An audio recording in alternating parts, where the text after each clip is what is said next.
Brought to you by Technopova Curve 5G. Discover new horizon.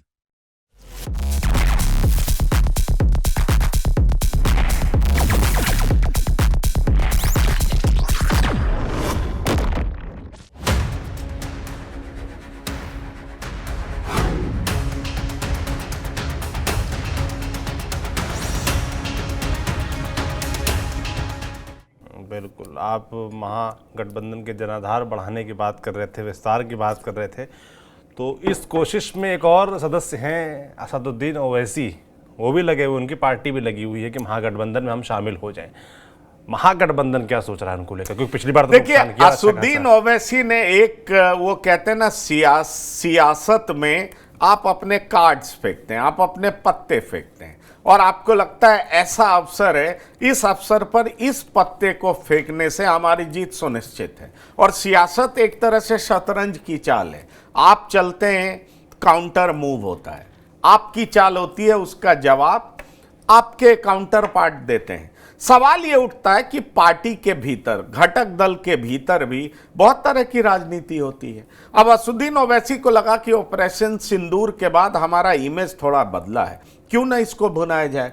Asaduddin Owaisi को लगा कि अब हमें लोग नेशनलिस्ट कहते हैं, इवन बीजेपी अब हमें राष्ट्र विरोधी नहीं कह सकती, तो इसका फायदा हमें उठाना चाहिए। इसलिए असदुद्दीन ओवैसी ने एक पासा फेंक दिया कि हमें महागठबंधन का हिस्सा बनाओ, हमें अछूत मत रखो, और महागठबंधन का हिस्सा बनाओगे तो मुस्लिम वोटों का बंटवारा नहीं होगा। अब असदुद्दीन ओवैसी को लगा कि दोनों तरह से विन विन सिचुएशन है, अगर बना लिया तो भी हमें सीटों का फायदा होगा, नहीं बनाया तो हम मुसलमानों के बीच में जाएंगे और कहेंगे कि मेरी क्या गलती है, मैं तुम्हारी बात करता हूं, यही मेरी गलती है, ये लोग मुझे राजनीतिक रूप से अछूत क्यों मानते हैं, मैं आपके रिप्रेजेंटेशन के लिए मुखर रहता हूं इसलिए ये मुझे गलत मानते हैं, इसलिए मेरा साथ नहीं लेते हैं, मैं मुसलमान हूं इसलिए अछूत हूं, आप बीजेपी को गलत समझते हो, ये लोग कहां सही हैं, इस तरह की बात करेंगे। और सौरभ, मैं आपको एक बात बता दूं कि दरअसल आरजेडी के भीतर जो मूड और मिजाज है, जो मेरी आज सुबह बात हुई है,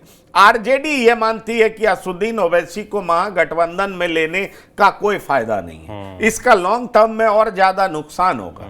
उनको लगता है कि वक्फ संशोधन बिल के बाद जो सरकार ने ये बिल पेश किया, पास हो गया, इसके बाद मुसलमान अपना वोटों का बंटवारा बिल्कुल नहीं चाहेंगे। आरजेडी को लगता है कि कांग्रेस के साथ हमारा गठबंधन होना चाहिए, लेफ्ट के साथ हमारा गठबंधन होना चाहिए, असदुद्दीन ओवैसी के साथ गठबंधन नहीं भी होगा तो हमारा कोई नुकसान नहीं होगा, क्योंकि मुसलमान अपना वोट बर्बाद नहीं करेगा।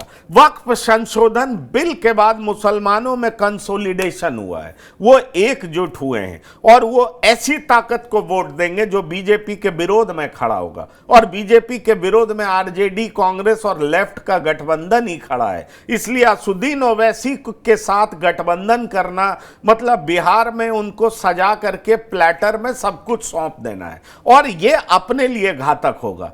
कोई और राजनीति में स्टेक होल्डर बढ़ जाए और सत्ता में भागीदारी मांगे तो यह हमारे लिए अच्छा नहीं होगा, यह शुभ संकेत नहीं होगा, क्योंकि आने वाले दिनों में यह मुस्लिम वोट बैंक का ठेकेदार बन जाएगा और यह हमारे लिए कतई ठीक नहीं होगा। इसलिए आरजेडी कैंप में इस तरह का मूड है कि हमको किसी भी हालत में असदुद्दीन ओवैसी से बचना चाहिए, हमको उन्हें सीट नहीं देना चाहिए, मुसलमान हमें वोट करेगा ही। वक्फ संशोधन बिल पे हमने जोरदार तरीके से बात की है, कुछ नाराजगी होगी तो कांग्रेस भी हमारे साथ होगी, और कांग्रेस और हमारे साथ होने और लेफ्ट के साथ होने की वजह से, क्योंकि हम तीनों ऐसी पार्टियां हैं जिन्होंने हमेशा करारा जवाब दिया है बीजेपी को, इसलिए हमें बीजेपी के काउंटर में सबसे आगे देखने की वजह से मुसलमान ज्यादा से ज्यादा संख्या में हमें वोट करेंगे। इसलिए असदुद्दीन ओवैसी को साथ नहीं लेने का हमें कोई नुकसान नहीं होना है। अगर हम साथ लेंगे तो आने वाले समय में और नुकसान होगा। असदुद्दीन ओवैसी हमारे ही वोट बैंक पर ज्यादा ताकतवर बनेंगे, कल को हमारे साथ ही और ज्यादा सीटों को लेकर के अपनी हिस्सेदारी मांगेंगे, भागीदारी मांगेंगे, बिहार में उनका पैर पसरेगा, हमारे लिए दिक्कत खड़ी करेंगे। इसलिए हम मुसलमान के वोट के ठेकेदार के रूप में असदुद्दीन ओवैसी को पनपने नहीं देंगे। और इसीलिए आरजेडी को ऐसा लगता है कि असदुद्दीन ओवैसी को महागठबंधन में कोई जगह नहीं मिलना चाहिए। और इसलिए मैंने आपको बताया सौरभ कि आरजेडी के कुछ नेता हमें बता रहे थे कि हमारी पार्टी में असदुद्दीन ओवैसी को लेकर के इस तरह का मूड है, मिजाज है, उनको लेने की कोई बात अभी तक नहीं है। इसलिए आप लोग इस बात को हवा मत दीजिए कि असदुद्दीन ओवैसी महागठबंधन में शामिल हो रहे हैं। भले ही उनके प्रदेश अध्यक्ष दावा करते हो, पहले उनका आरजेडी से संबंध रहा हो, आरजेडी इस तरीके से इंडिकेट करती रहेगी कि हम बात कर रहे हैं, देख रहे हैं, लेकिन हम असदुद्दीन ओवैसी को अपने साथ नहीं चाहते हैं। और कोशिश हमारी यही रहेगी कि असदुद्दीन ओवैसी को पैर फैलाने का अवसर बिहार में नहीं दिया जाए। बिल्कुल। अब मगर इसके लिए ओवैसी का जवाबी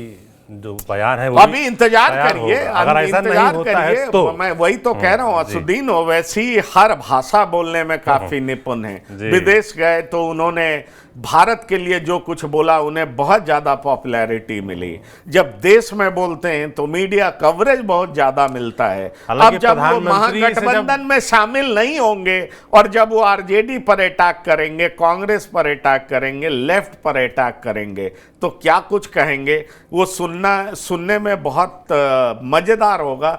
पर इतना बात मैं बता दूं कि असदुद्दीन ओवैसी अभी फिलहाल चुप हैं, प्रयासरत हैं, देख रहे हैं कि महागठबंधन में उन्हें अकोमोडेट किया जाता है कि नहीं। अगर नहीं किया जाएगा तो निश्चित तौर पर असदुद्दीन ओवैसी जोरदार तरीके से तेजस्वी यादव, लालू यादव, राहुल गांधी, लेफ्ट के लीडर्स को छोड़ने वाले नहीं।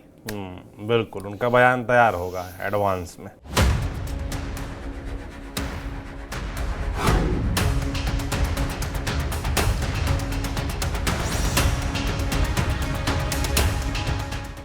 Brought to you by Technopova Curve 5G. Discover new horizon.